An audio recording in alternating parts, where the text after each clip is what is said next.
Smith Jr. here, Louisiana educator and musician. Have you ever wondered how musicians, those people that play music, like the song you just heard, You Are My Sunshine, state song of Louisiana, how they're able to get the sound out seemingly so effortlessly? Well, it all comes down to the fundamentals. So today, this is part 2 of what I call fundamentals. Get it? F-U-N. It's all about the fun, guys, but it starts with the basic things. And I want to talk with you about leveling up today. Now, what do I mean about leveling up? Well, if you're a beginning musician in particular, you need to understand and know that there's a foundation, there's fundamentals that you build on. Someone a long time ago told me that success is small things done well, stacked on top of each other over time. So I'm going to share with you some very important things, some great things shared simply with you today. I hope you're ready for it. Let's discover the sound today of the levels. In level 1, the first thing I want you to understand is that if it looks good, it sounds good. Your posture, the way you carry yourself in life and in music is so important if you want to create a great sound. So for me, I tell my students all the time that whenever we're sitting, we need to make sure that we're projecting, right? So that our sound projects. You want to make sure that you have a good posture, that you're sitting tall, right? That the spine is stretched out. I want you to, wherever you're at right now, pretend you have a string running through your spine, and I want you to pull it up like this. Now, I know that's silly and we're using our imagination, but I want you to try it wherever you're at. Come on, pull up that string. Yeah. And then if you think you pulled it all you can, pull a little bit more. Oh, man, for some of you, it may even feel a little bit uncomfortable because we're sitting up nice and tall. That's important because we want to give our lungs as much room as we can for them to expand. So posture is important. Sitting tall. Also, tension is a bad thing. You want to be somewhat relaxed. Now, somebody said, hey, Mr. Mickey, Mr. Smith, you just told me to sit up tall. That doesn't feel very relaxed. Well, what you don't want to do is to be stiff. Can you do me a favor? Can you tighten up real quick? Clench up real tight, like you're the Hulk. Flex, flex, flex. Now relax. Doesn't that feel better? That's the type of relaxation you want to have in your shoulders. We want what I call soft shoulders, right? So sitting nice and tall, relaxing the shoulders, right? Soft shoulders. And then I need you to be like your favorite superhero. Maybe that's Captain America or Superman, whoever it is. I want you to put the chest out. You the hero. You saving the day. Wonder Woman, we the hero. We're saving the day. Superheroes never walk around with bad posture. They always put their chest out, so to speak. So I want you to pull your shoulder blades, those things in the back. If you don't know what the shoulder blade is, ask your big brother, ask your big sister, ask mama, daddy, ask grandpa, ask whoever your adult is.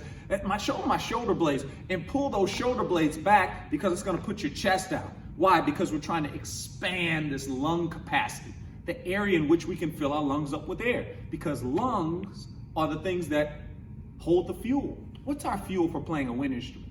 You guessed it, it's the air. So we want to get as much air as we can in by demonstrating good posture. And then finally, we want to make sure that we have our feet in an area that we can support the weight of the instrument, whether it's a clarinet that's small like this, or even a tuba that's pretty big. You want to be able to support it however you need to, or a guitar, whatever instrument it is. So I gave you a lot of information, probably too much for you to remember. So what I'm going to do is I'm going to break it down in a way that you can understand and remember. It's super simple. Check this out. First, you gotta sit tall, let your shoulders fall, make them meet in the back and put your feet down flat. You gotta sit tall, let your shoulders fall, make them meet in the back and put your feet down flat. You gotta sit tall, let your shoulders fall, make them meet in the back and put your feet down flat. You gotta sit tall, let your shoulders fall, make them meet in the back and put your feet down flat. Can you remember that? I bet you could even say it with me one time. Let's try it together with this new thing called posture.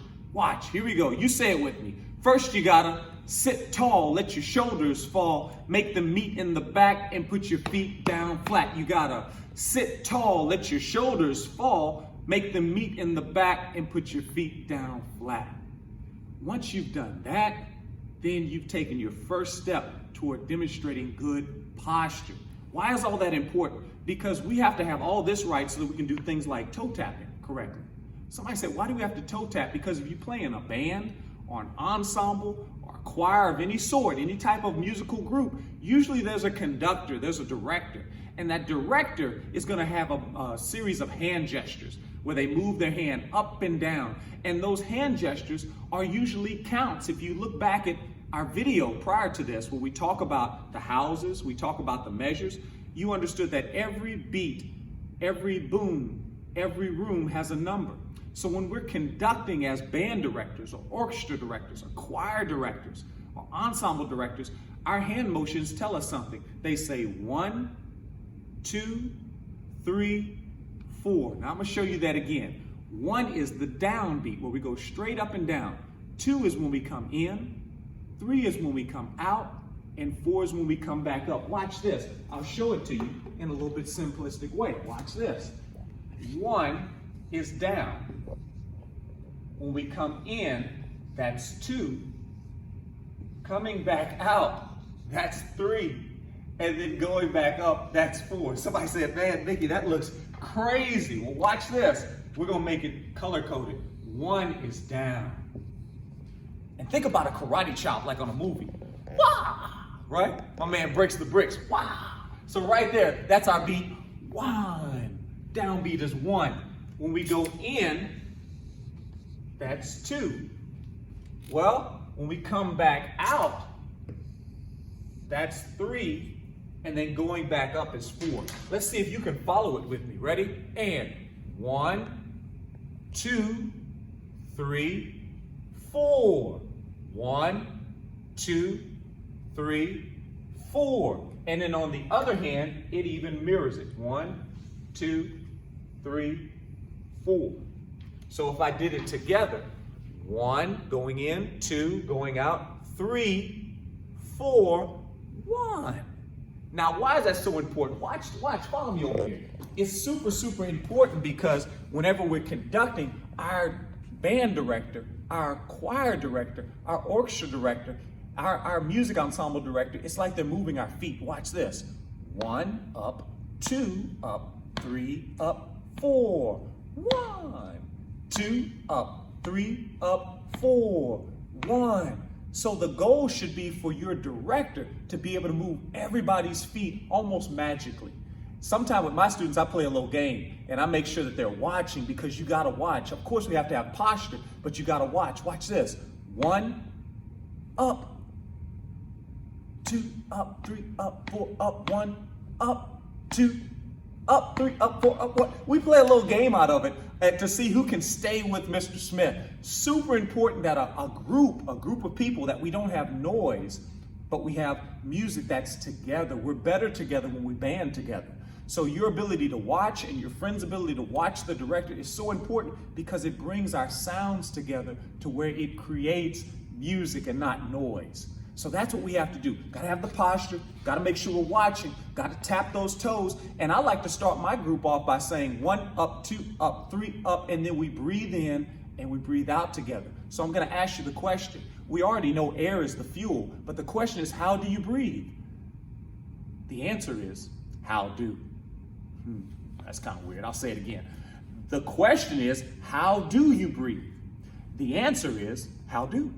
Now, somebody's sitting there right now going, this dude is crazy. That makes no sense. Well, let me break it down a different way. The question is, how do you breathe? The answer is, did you get it? We breathe in by breathing in the word how, like we're yawning. How, and then do. That's what I do every time I play.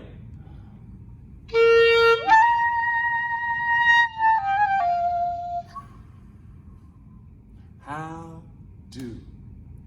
If you get into a habit of breathing in full with the word how, then it fills up your lungs, and then pushing that air out strong, do creates that sound. And then lastly, when we talk about these levels, we've talked about posture.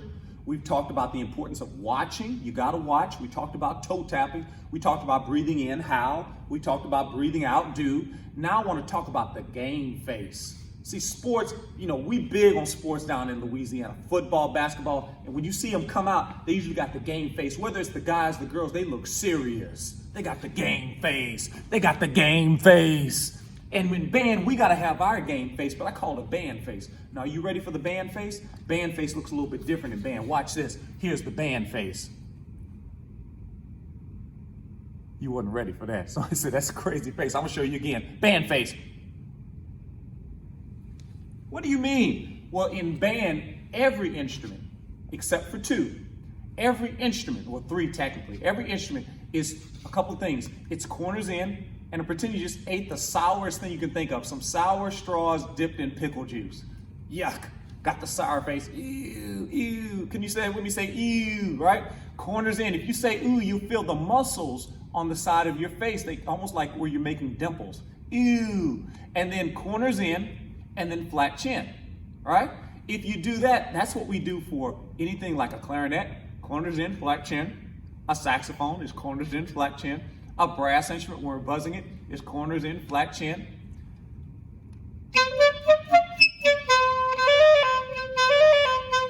Ew, corners in, flat chin. That's the band face you need to perfect. If you're a tuba or a flute, then it's not corners in, flat chin. It's pout and poop. We'll talk more about those two embouchures later. But somebody said embouchure, that's a strange word. Not really, especially in the state I'm in Louisiana. French is an important language. And embouchure is a French word. And it refers to the facial muscles that make up the sounds that we use on a band instrument. The embouchure is the way you flex your face. It's your band face. It's the way you flex your muscles. So embouchure, embouchure. Can you say that word with me? Embouchure, embouchure. So I just showed you how to make your embouchure. Again, everything's corners in, flat chin, except for flutes and tuba and percussion. Flutes and tuba, instead of corners in, flat chin, you're gonna be pout and poop. Percussion, you don't use your face at all. You play the instrument with the hands. So we'll talk more about those later. And then finally, after posture, after watching, after toe tapping, after breathing in, breathing out, okay, after the band face, it's just putting it all together, like we saw earlier.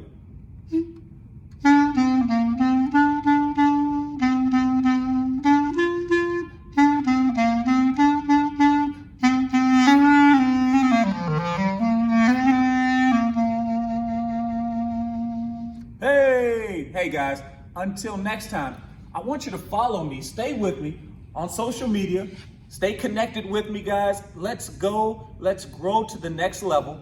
You can stay connected with me on any social media platform at Mickey Smith Jr., M-I-C-K-E-Y, S-M-I-T-H-J-R, guys. Find out more. Let's continue to grow and go to the next level. And I can't wait until our next time together. I hope you enjoyed it. Did you learn something today? I know for me, it's always fun to be able to share this beautiful thing called music. It's changed my life, and you'll find it'll change your life too. So keep on going, don't give up, and you'll discover your sound. Once again, Mickey Smith Jr.